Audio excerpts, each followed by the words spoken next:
Mi nombre es Micaela Castillo y junto con Natalie Molina, Malena Rolón y Mariana de Santo conformamos el grupo número 8. En esta oportunidad vamos a hablar sobre mastectomía, pero para interiorizarnos de manera más profunda debemos comprender qué es el cáncer de mama y cómo el paciente conlleva dicha patología. Hablemos un poquito de cáncer de mama. El cáncer de mama es un proceso oncológico donde las células sanas de la glándula mamaria se degeneran y se transforman en tumorales. Actualmente se conocen aspectos biológicos y genéticos de las células que originan el cáncer de mama. Este conocimiento permite planificar los tratamientos en función de estas características biológicas, que son responsables de los distintos comportamientos de la enfermedad. Según estas particularidades, podemos conocer la mayor o menor tendencia a la recaída, a la diseminación o a la mayor o menor sensibilidad a diferentes tipos de tratamiento, tales como quimioterapia, hormoterapia, radioterapia y anticuerpos mononucleares. Hay que tener en cuenta que existen diversos tipos de cáncer de mama, según el grado de invasión del tumor, como los in situ o infiltrante, según el lugar donde se origina el tumor y el aspecto de las células que lo forman, como el lobular, ductal, medular, coloide, tubular e inflamatorio. Según las características biológicas y genéticas de las células, el estado de los receptores hormonales y la presencia del receptor HERS2, como basal epitelial, HERS2 positivo, luminal A, luminal B y C. Debemos entender también cómo se desarrolla el cáncer de mama. El estadio o etapa del cáncer de mama nos indica el grado o extensión del mismo, como el estadio 0, donde las células cancerosas no presentan carácter invasivo y están localizadas únicamente en el interior de los conductos mamarios. El tumor es un cáncer in situ. El estadio 1, el cáncer se concreta en un nódulo bulto inferior a los 2 centímetros de diámetro y habitualmente no se extiende aún a otros tejidos fuera de la mama. El estadio 2, hay dos posibilidades. El tumor sigue siendo inferior a 2 centímetros, pero se extiende a los ganglios de la axila. El nódulo ha crecido sin sobrepasar los 5 centímetros con un 50% de probabilidades de haberse extendido a los ganglios axiales. En el estadio 3 también hay dos posibilidades. El nódulo no ha alcanzado aún los 5 centímetros, pero se ha extendido ya a las axilas. El tumor se extiende por los tejidos cercanos a la glándula mamaria. Y el estadio 4, las células cancerosas se han extendido a otros tejidos y órganos del cuerpo, proliferando también en algunos de ellos. Es lo que se conoce con el nombre de metástasis.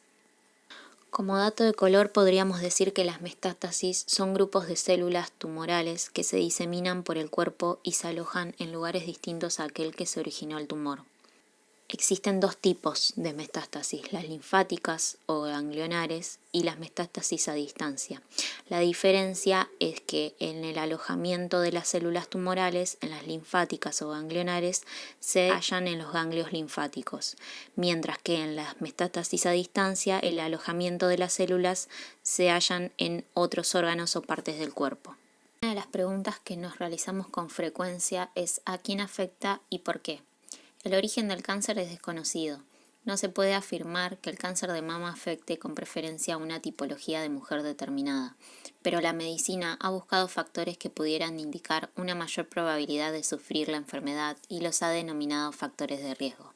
Algunos factores de riesgo son la edad, la menstruación precoz y menopausia tardía, la ausencia de embarazos, el embarazo tardío, la predisposición genética, la historia familiar, tener diagnosticada alguna mastopatía, enfermedad de la mama de riesgo, el tabaquismo, la dieta no equilibrada o el estrés. Al no conocerse la causa del cáncer de mama, hoy por hoy es una enfermedad que no se puede prevenir. Sin embargo, sí es posible detectarla precozmente. Esta detención a tiempo, unida a la aplicación de un tratamiento correcto en todos los casos diagnosticados, es la clave para lograr una curación real.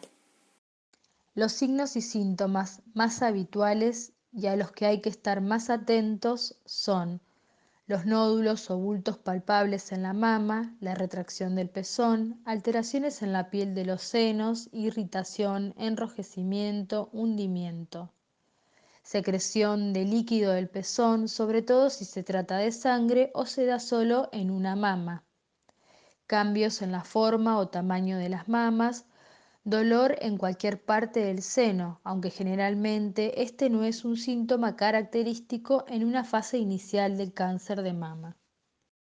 Las patologías mamarias se pueden clasificar en benignas y malignas. Cuando hablamos de patologías benignas, nos referimos a los quistes, nódulos, inflamaciones que aparecen en el pecho de la mujer y que pueden generar diversas situaciones que conllevan dolor en la mama, tumoración o secreción. Cuando hablamos de patologías malignas, el cáncer de mama es el más frecuente y la primer causa de muerte por cáncer en mujeres. Esta patología también se puede presentar en hombres. El CA de mama puede afectar distintas áreas de las mamas, los conductos, lobulillos o en algunos casos el tejido intermedio. Podemos dividir o clasificar el cáncer de mama en carcinoma in situ, es aquel en que las células del carcinoma siguen confinadas en los conductos o lobulillos mamarios. El carcinoma invasivo o infiltrante es aquel en que las células del carcinoma han crecido y han salido de los conductos y los lobulillos.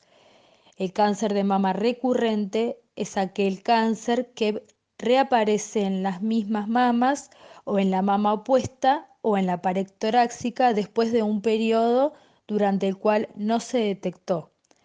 El cáncer de mama metastásico es el cáncer de mama que se ha propagado a otras partes del cuerpo a través de los sistemas linfáticos y sanguíneos. Métodos de diagnóstico. El estudio de las patologías mamarias se realiza mediante diversos métodos de diagnóstico que se emplean en forma combinada. La exploración clínica, la mamografía y la punción aspiración con aguja fina integran la tríada básica. Todo tumor palpable se puede dilucidar con certeza por punción aspiración o una biopsia quirúrgica. La exploración clínica debe realizarse exhaustivamente, va a aportar datos significativos en la búsqueda diagnóstica. Se debe investigar el motivo de la consulta, antecedentes personales y familiares de cáncer de mama. La inspección de ambas mamas está dirigida a observar signos sospechosos como diferencia de tamaño, retracción de la piel o del pezón, piel de naranja, secreción espontánea por el pezón, úlcera cutánea, lesiones eritematosas en general. La palpación va a consistir en un examen ordenado de la mama.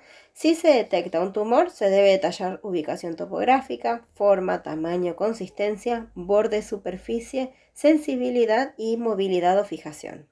La palpación va a incluir un examen regional de la zona axilar, supraclavicular y subclavicular. Es importante la estadificación del cáncer de mama, por lo que se debe describir el número, la consistencia, el tamaño y fijación de los ganglios a los tejidos adyacentes. Todo hallazgo palpable se debe correlacionar con estudios por imágenes. También se debe examinar el surco submamario y presencia de derrame por el pezón. La mamografía es el método complementario más importante, siempre es bilateral y se realiza en dos proyecciones, céfalo-caudal y medio-lateral. Estudios de diagnósticos complementarios. La galactografía es una mamografía contrastada que se va a indicar en el estudio de los conductos galactóforos ante derrame por el pezón. La neumoquistografía es un método inocuo para el estudio de los quistes, se realiza bajo mamografía y sin anestesia. La técnica va a consistir en punzar y evacuar el contenido quístico con aguja y jeringa, se preparan extendidos y las muestras para el examen citológico y bacteriológico. Luego se va a inyectar aire y se obtienen imágenes. La ecografía permite diferenciar los procesos sólidos de quísticos y evidenciar las formaciones intraquísticas. Requiere como condición que la lesión sea mayor a 1 centímetro. La ecografía es superior a la mamografía en los tejidos densos con mucho estroma, por lo que es útil en pacientes menores de 35 años con displasia fibroquística. La tomografía computarizada no es un método de diagnóstico habitual para la patología mamaria, pero se emplea en casos especiales, ya que tiene menor resolución que una mamografía. La termografía consiste en la captación y registro de diferencias térmicas en la mama que son provocadas por la actividad metabólica de los tejidos. Una diferencia térmica elevada señala en ocasiones una alteración patológica. El examen citológico es un método de diagnóstico importante en el estudio de los procesos patológicos. Se van a diferenciar tres técnicas. Una es la punción, aspiración con aguja fina, es una práctica ambulatoria y que se va a realizar bajo guía mamográfica o ecográfica. La citología exfoliativa es útil ante derrame por el pezón.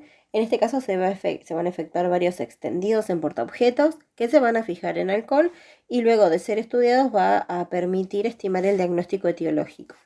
La citología por impronta se realiza la impresión de la pieza resecada fresca en un portaobjetos para luego ser coloreada y examinada.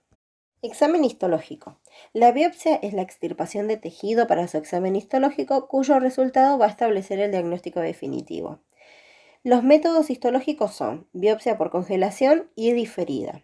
La biopsia por congelación se va a efectuar durante el transcurso del acto quirúrgico.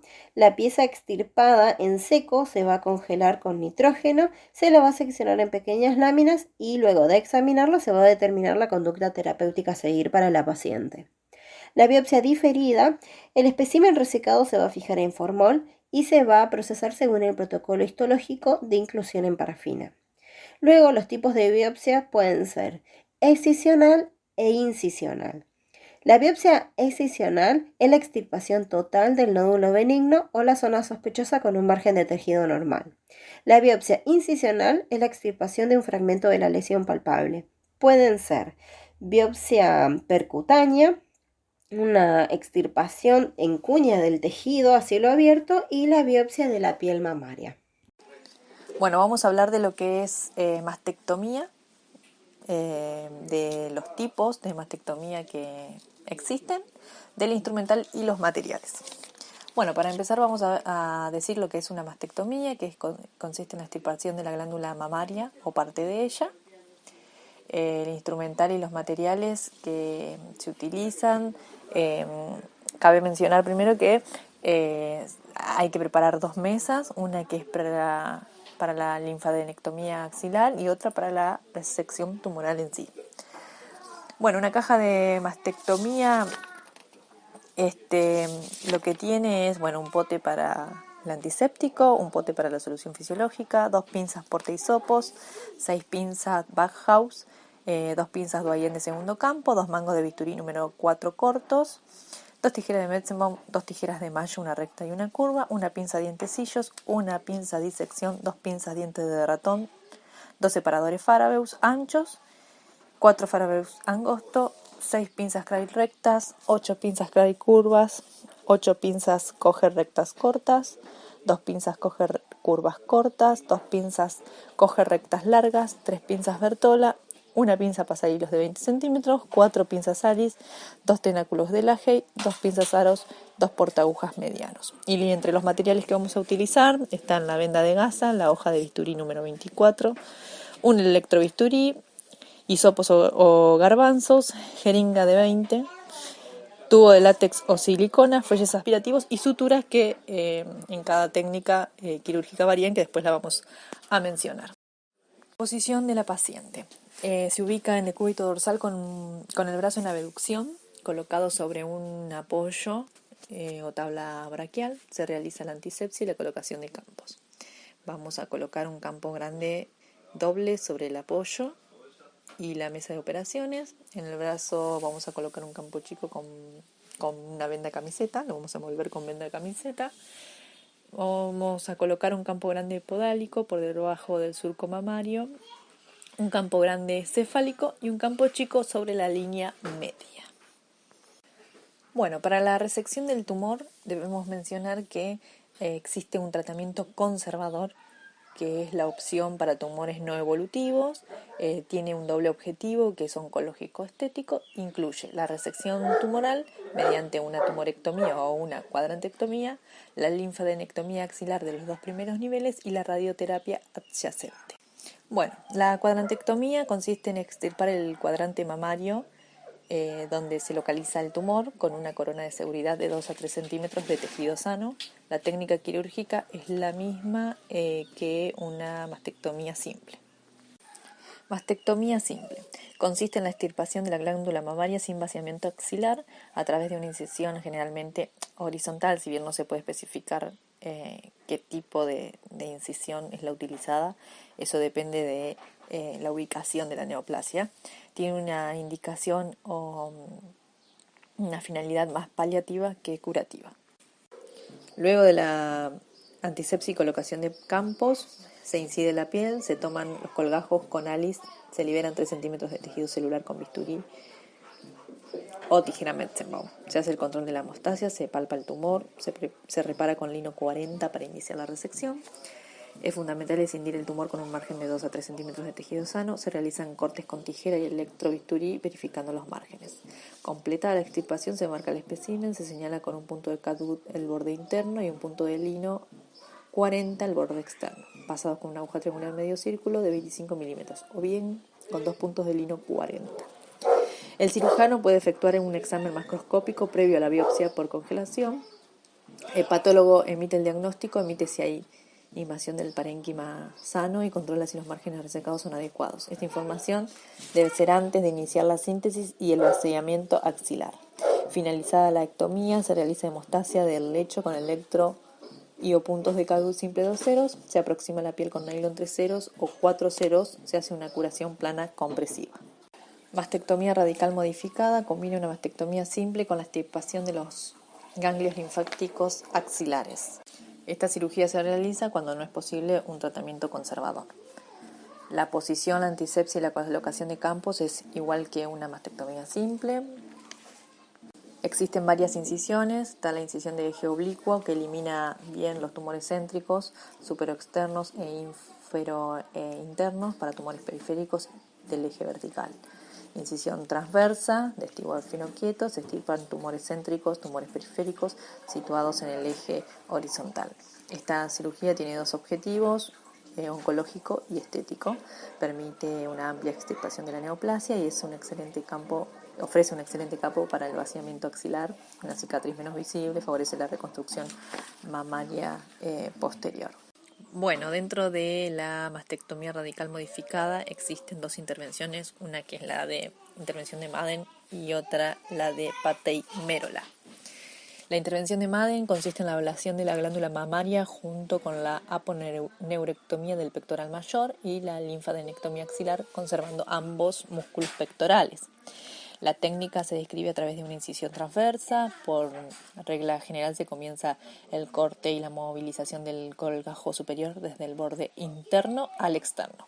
Incidida la piel, se hace hemostasia de los vasos subcutáneos con electrobisturí, se toma el colgajo con pinzas ALICE, se procede a la disección con bisturí. El tallado del colgajo superior deja a la vista el músculo pectoral mayor y debe alcanzar por arriba la clavícula, lateralmente el borde external opuesto, y por fuera debe superar el borde externo del pectoral mayor para exponer el músculo pectoral menor e identificar la primera estación ganglionar. Se realiza corte y movilización del colgajo inferior hasta 8 a 10 centímetros del límite de la herida. Desprendidos ambos colgajos, se procede a la exéresis de la glándula mamaria, se inciden los tabiques de Duret y los ligamentos de Cooper, se hace hemostasia de los vasos intercostales mediales y laterales. Expuesta a la estación ganglionar de la mamaria externa, se inicia la linfadenectomía axilar de los niveles 1 y 2 de Berg. La técnica sigue los pasos como en el tratamiento conservador. El instrumentador tendrá preparada la pinza pasahilos, ligaduras montadas de lino 70 y 40 y tijera Metzenbaum. Algunos cirujanos también utilizan hisopos o garbanzos. Extraído el bloque mamário, se controla la hemostasia, se lava la herida y se dejan 2 tubos de drenaje.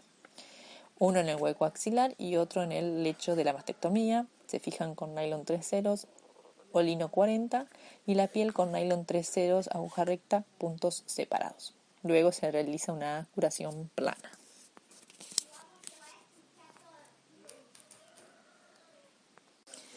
Intervención de Patey-Merola. Comprende resección en bloque de la glándula, la aponeurosis del pectoral mayor, el músculo pectoral menor y la linfadenectomía axilar de los 2 primeros niveles de Berg. La técnica, es igual que la técnica de Madden. Se identifica el músculo pectoral menor, Patey-Merola, efectúan la desinserción tendinosa del pectoral menor en la apófisis coracoides mediante ligaduras y resección con tijeras, y el desprendimiento del músculo a nivel de la tercera, cuarta y quinta costilla. La resección del pectoral menor favorece la linfadenectomía en el vértice de la vena axilar, que además incluye la aponeurectomía del serrato mayor y del subescapular. Para la mayoría de las cirugías que hemos mencionado anteriormente, se utiliza la extirpación de ganglios, llamada esta intervención linfadenectomía axilar, que implica la extirpación del tejido celular adiposo que se encuentra por debajo de la vena axilar, entre el borde externo de los músculos pectoral mayor y menor y el borde del músculo dorsal ancho. Tiene como fin estudiar histológicamente los ganglios para clasificar la lesión por estadios y determinar el pronóstico y el tratamiento de acuerdo con la cantidad de ganglios afectados y con el grado de compromiso. Es imprescindible extirpar más de 10 ganglios. Por lo general se utilizan dos tipos de abordajes, uno para la tumorectomía amplia y otro para el vaciamiento axilar. Y las incisiones que se utilizan son la transversa, en palo de golf o vertical. Abiertos los planos superficiales, se traccionan los colgajos con pinza Salis, se talla el colgajo superior hasta el borde externo del músculo pectoral mayor con bisturí o tijera y luego el colgajo inferior hasta el borde libre del músculo dorsal ancho. Se reclina el pectoral mayor hacia adentro con separadores anchos y se realiza la disección retropectoral hacia adentro y arriba con tijera Metzenbaum, buscando el borde externo del pectoral menor. El borde retropectoral disecado y el tejido celuloadiposo interpectoral se toman con pinza aro y se separan de la fascia que cubre el pectoral menor hasta alcanzar su borde externo. Se incide la aponeurosis clavipectoroaxilar a lo largo del borde externo y se deja expuesta la vena axilar. Se divide la vena mamaria externa entre ligaduras de lino 70 o 40 y se continúa la divulsión en profundidad para resecar tejido adiposo que contiene los niveles 1 y 2 de Barr. La disección llega hasta los vasos subescapulares inferiores, que se deben respetar, de lo contrario se conserva su tronco y la vena circunfleja. Es muy importante preservar la rama del segundo nervio intercostal, que sea anastomosa con el accesorio del braquial cutáneo interno. Se diseca la aponeurosis del músculo serrato mayor tras identificar su nervio y se extirpa el tejido adiposo entre los músculos dorsal ancho, el subescapular y el serrato mayor. Al concluir la linfadenectomía, quedan a la vista la vena axilar sin necesidad de ser pelada el paquete vascular-nervioso dorsal ancho, el paquete vascular del subescapular inferior, el nervio serrato mayor y las ramas perforantes de los nervios intercostales. En los vaciamientos parciales es conveniente dejar marcado el límite superior con clips radiopacos para que en caso de resaltar la axila positiva se complete la irradiación de los ganglios restantes junto con los supraclaviculares. Se realiza hemostasia, colocación de drenaje en el ángulo escapulotorácico, se afronta el tejido celular o no y se aproxima la piel con puntos interrumpidos de nylon 3/0 aguja recta. El tubo se fija con nylon 3/0 o lino 40 y se conecta a un fuelle aspirativo. Se realiza una curación plana. Para esto también debemos saber qué es lo que es un ganglio centinela. El ganglio centinela es la primera estación del drenaje linfático del tumor primario hacia el grupo axilar regional y existen dos técnicas. Una que es la identificación con colorante vital y la cirugía radioguiada, donde esta última brinda una mayor seguridad. Para ambos métodos se necesita de una linfocentellografía axilar preoperatoria. Consiste en una inyección con solución de sulfuro de tecnecio peritumoral, donde se tiñe hasta la primera estación ganglionar. El paciente que tiene cáncer de mama en cualquiera de sus etapas de desarrollo o tratamiento se halla sometido a una situación psicológica de incertidumbre que por otra parte es absolutamente comprensible. El miedo, la tristeza, el desencanto, la flaqueza son emociones y sentimientos humanos que afloran de forma natural en los momentos difíciles de la vida. Lograr esta superación y aprender a vivir con la enfermedad depende del conocimiento que se tenga de esta, de tener ideas muy claras y de seguir las indicaciones que el especialista haya dado. En caso de que se haya practicado una mastectomía, su consejo servirá también para elegir el momento y el lugar adecuado para la reconstrucción mamaria si la paciente así lo desea. La enfermedad no puede escogerse. pero lo que sí se puede elegir es enfrentarse a ella con una actitud positiva. Un diagnóstico de cáncer de mama supone un riesgo, pero es mucho más controlable que otros a los que nos somete la vida continuamente. La importancia de la clase más que nada es entender cómo el paciente sobrelleva esta patología de manera psicológica y emocional, cómo el trato quirúrgico influye en su traspaso. Entonces, no hay nada mejor que desde una manera empática podamos acompañarlos.